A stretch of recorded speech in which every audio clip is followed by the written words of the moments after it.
নমস্কার, আমি রিম্পা। কেমন আছেন সবাই? আশা করছি সবাই খুব ভালো আছেন, আর আমরাও ভালো আছি।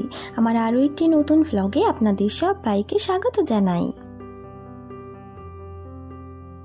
ফ্লিপকার্ট থেকে আবারও একটা চাদর অর্ডার করেছিলাম, এবং আগের ভিডিওতে তো বলেছিলাম যে আমি পরপর বেশ কয়েকটা অর্ডার করেছি। তো একটা তো আপনারা দেখতেই পাচ্ছেন আমি অলরেডি পেতে ফেলেছি, এবং আর একটাও এসে গেছে আজকেই। তো তাই জন্যই ভাবলাম যে একবার আপনাদের সঙ্গেও শেয়ার করে দিই। বিছানার চাদরের যে বালিশের কভারগুলো রয়েছে সেগুলোর সাইজগুলো একই থাকে, এবং এটা আমি কিনেছিলাম 212 টাকা পড়েছিল আমার। তো এটা কভারগুলো দেখছি বেশ ভালোই রয়েছে, এবং তার সাথে বালিশের যে কভারগুলো সেগুলো কিন্তু বেশ বড় বড়। তো আমার বালিশ যেহেতু অত বড় নয়, তাই জন্য আমাকে একটুখানি করে কেটে ছোট করে দিতে হয়। এবং 212 টাকা অনুযায়ী কাপড়ের কোয়ালিটিটাও কিন্তু ভীষণই ভালো।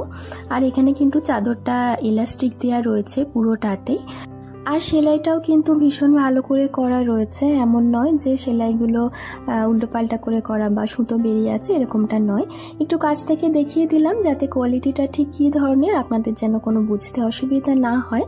তবে আমি হাতে ধরে যেটা বুঝছি 212 টাকা অনুযায়ী কোয়ালিটিটা কিন্তু ভীষণই ভালো এসেছে। নর্মালি যখন আমরা বিছানা চাদর পাতি, তখন বিছানা থেকে যখন কোনো বাচ্চা নেমে যায় তখন তো সে আমাদের মতন করে নামতে পারে না, সে একটু ঘষেই নামে। তো তার ফলে কি হয়, বিছানা চাদরটা ধীরে ধীরে নেমে যেতে থাকে নিচের দিকে। তবে এই যে ইলাস্টিকটা দেওয়া রয়েছে এটার জন্যে কিন্তু সেটার সেরকমটা কোনো কিছু হবে না। এটা বেশ গদি থাকলে তার সাথে আটকে দিলে তো এটা রয়ে যাবে। তো আমার আবার একটা স্বভাব আছে, নতুন চাদর এলে আমি আর লোভ সামলাতে পারি না। সঙ্গে সঙ্গেই আমার মনে হয় যেন বিছানাতে যেটা পাতা রয়েছে সেটা ময়লা হয়ে গেছে, এবারে চাদরটাকে চেঞ্জ করতে হবে। তো আমি সেই জন্য উপরে চলে এসেছি। তো ভালো করে একটু বিছিয়ে দেখে নেব যে চাদরটা ঠিকঠাক হচ্ছে কিনা। কিছু প্রবলেম হলে তাহলে রিটার্ন করতে সুবিধা হবে, তা নাহলে হয়তো প্যাকেটগুলো হারিয়ে ফেলবো, তখন হয়তো আর রিটার্নই করতে পারবো না।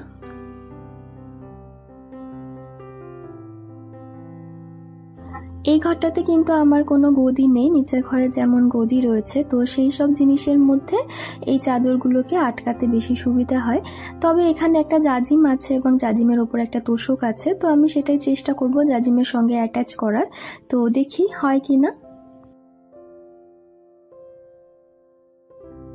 আগের ভিডিওতে বলেছিলাম আমার হলুদ রঙের বিছানা চাদর বেশ ভালো লাগে, তবে এটারও রঙটাই হলুদই। কিন্তু আমি যখন এটা ফার্স্ট অর্ডার করতে গিয়েছিলাম তখন দেখলাম যে 40 টাকা বা ডেলিভারি চার্জ নিচ্ছে।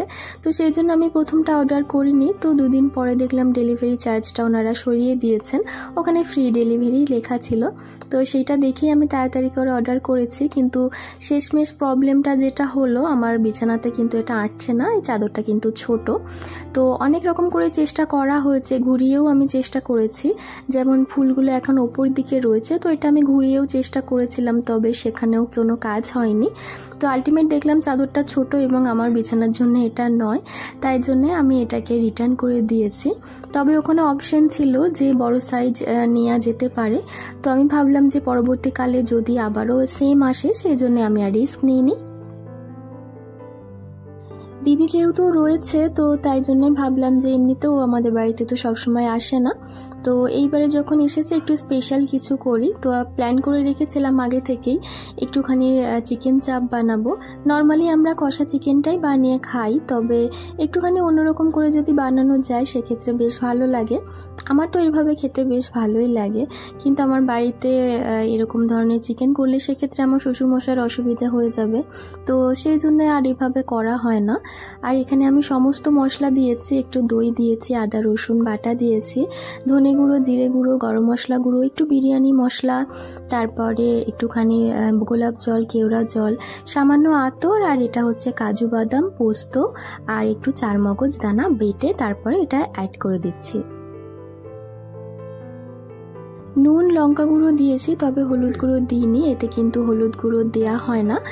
চিকেন চাপ একটুখানি সাদা সাদাই বেশ ভালো লাগে, তবে কেউ যদি চায় হলুদ দিতে তো দিতে পারে। তবে আমার মনে হয় হলুদ গুঁড়ো দিলে এর মধ্যে যে কাজু বাদাম আর পোস্ত এগুলো দেওয়া হয়েছে এটার ফ্লেভারটা কিছুটা যেন একটুখানি চাপা হয়ে যায়, তো তাই জন্য আমি হলুদটা দিই না। তো এটাকে ভীষণ ভালোভাবে মেখে নেব, নিয়ে ফ্রিজে রেখে দেব। আর এখন তো সকালবেলার টাইম, এখন আমি এটা বানাবো না, এটা রাত্রেবেলার জন্য রেখে দেবো। আগের ভিডিওটিতে নাসিরা দিদিভাই নামটি নিতে বলেছিলেন। তো হ্যালো নাসিরা দিদিভাই, তোমার এই নামটা শুনে আমার একটা ছেলের ছোটবেলার কাণ্ডর কথা মনে পড়ে গেল। ওর স্কুলে একটা ফ্রেন্ড ছিল যার নাম নাসিরা ছিল, তো তাকে নিয়ে ভীষণ রাগানো হতো। তবে এখন সেই সব দিনগুলো অনেক দূরে চলে গেছে এবং স্কুলও বদলে গেছে। তবে আপনার নামটা যখন শুনলাম তখন আমার সেই দিনগুলোর কথা মনে পড়ে গেল। তো যাই হোক, আপনার নামটা নিলাম। যদি আপনি আমার ভিডিওটি দেখে থাকেন তাহলে প্লিজ একটা রেসপন্স করে দেবেন। আর এই যে দুপুরবেলা এখন কিন্তু খেতে বসেছি, কেননা সেবেলা তো রান্না হবেই, একটু চিকেন চাপ হবে, ফ্রাইড রাইস করব। তো সেই জন্য ভাবলাম যে এবেলা হালকা পাতলা রান্না করা যাক। শাক ভাজা, মাছের ঝাল এইসবই রান্না হয়েছিল। আমার পুচকুটা এখন খেতে বসেছে, এখন বাজে বেলা 3টে। তো আমরা খাওয়া দাওয়ার পর বেশ খানিকটা বিশ্রাম নিয়েছি এবং সেই সময়টাও ঘুমোচ্ছিল, তাই জন্যেই তখনও খায়নি আমাদের সাথে, আর এখন ঘুম থেকে উঠে খেতে বসেছে। আর এরপরেই কিন্তু বিকেল থেকে 4টে সাড়ে 4টে নাগাদ বৃষ্টি নামা শুরু হয়েছে। তো আবহাওয়াটাও বেশ সুন্দর ঠান্ডা ঠান্ডা হয়ে গেছে এবং চিকেন চাপ আর ফ্রাইড রাইস খাওয়ার জন্য কিন্তু একদম মোক্ষম আবহাওয়া তৈরি হয়েছে।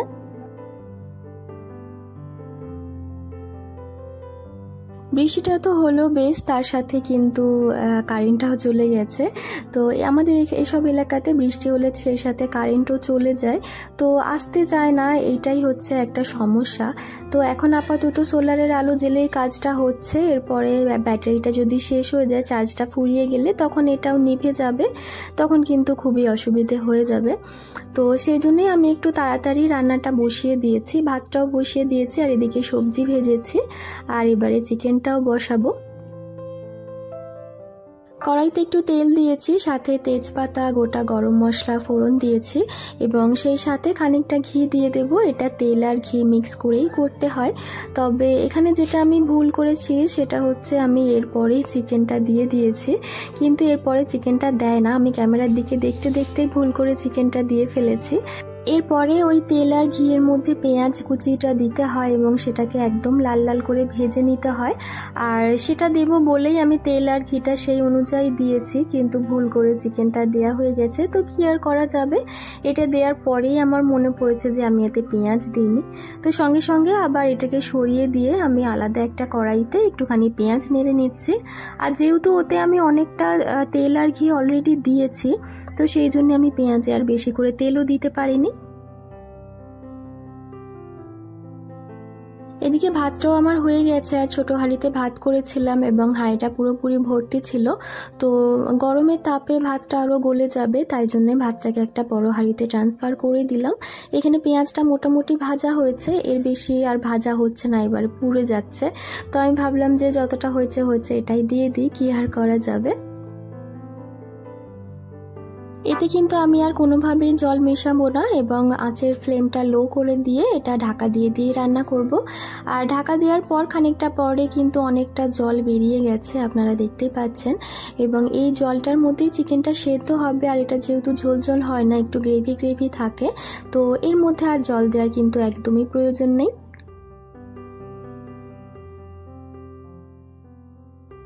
ওদিকে চিকেনটা হতে হতে ভাবলাম যে ডাইনিং টেবিলটা একটুখানি মুছে নিই। এখন যেহেতু গরমকাল আর এখানে যে ফ্যানটা লাগানো রয়েছে সেই ফ্যানটার হাওয়াটা সেভাবে গায়ে লাগে না, তো সেই জন্য এখানে আমি সেভাবে খেতে বসি না, কেননা টেবিলে তো আমি একাই বসি, কখনো কখনো হয়তো আমার ছেলে বসে। আর তাছাড়া এখন গরমকালের জন্য এইদিকে আর বসা হয় না, মেঝেতেই বসে পড়ি। তো টেবিলটা ব্যবহার না করলে জিনিসটা যেমন ওপরে একটা তেল চিটে একটা ধুলো ময়লা পড়ে যায়, তো সেরকমই পড়ে গেছে, তাই জন্য যখন প্রয়োজন পরে একটুখানি করে মুছে দিই। আর এই যে ফ্রাইড রাইসটাও কিন্তু আমি তৈরি করে নিচ্ছি। ঘিয়ের মধ্যে গোটা গরম মশলা, কাজু ভেজে নিয়েছি। কিশমিশটা বাড়িতে ছিল না, তাই জন্য আর দেওয়া হয়নি। আর সোলারের ব্যাটারিটাও কিন্তু ফুরিয়ে গেছে, এই মুহূর্তে মোবাইলের আলো জ্বেলেই ভিডিওটা শ্যুট হচ্ছে। তো বাকি রান্নাটাও আমাকে মোবাইলের আলো জ্বেলেই করতে হয়েছিল, তাই জন্য আর ক্যামেরা আমি অন করতে পারিনি, কেননা অ্যাঙ্গেলের একটা ব্যাপার থাকে, তাই না, লাইটটা ভালো করে দেখাতে হয়। তো যাই হোক, এখানে আমার রান্না হয়ে গেছে কমপ্লিট। আমি আর আমার দিদি খেতে বসেছি। ছেলে দুটো আগে খেয়ে নিয়েছে এবং মেয়েটাও খাওয়ার পর এখানে বসে বসে ফোন দেখছে। আর রান্নাটা কিন্তু ভীষণ ভালো হয়েছিল। তাহলে চলুন, আমার আজকের ভিডিওটি এই পর্যন্তই। সবাই খুব ভালো থাকবেন, আবারও দেখা হবে।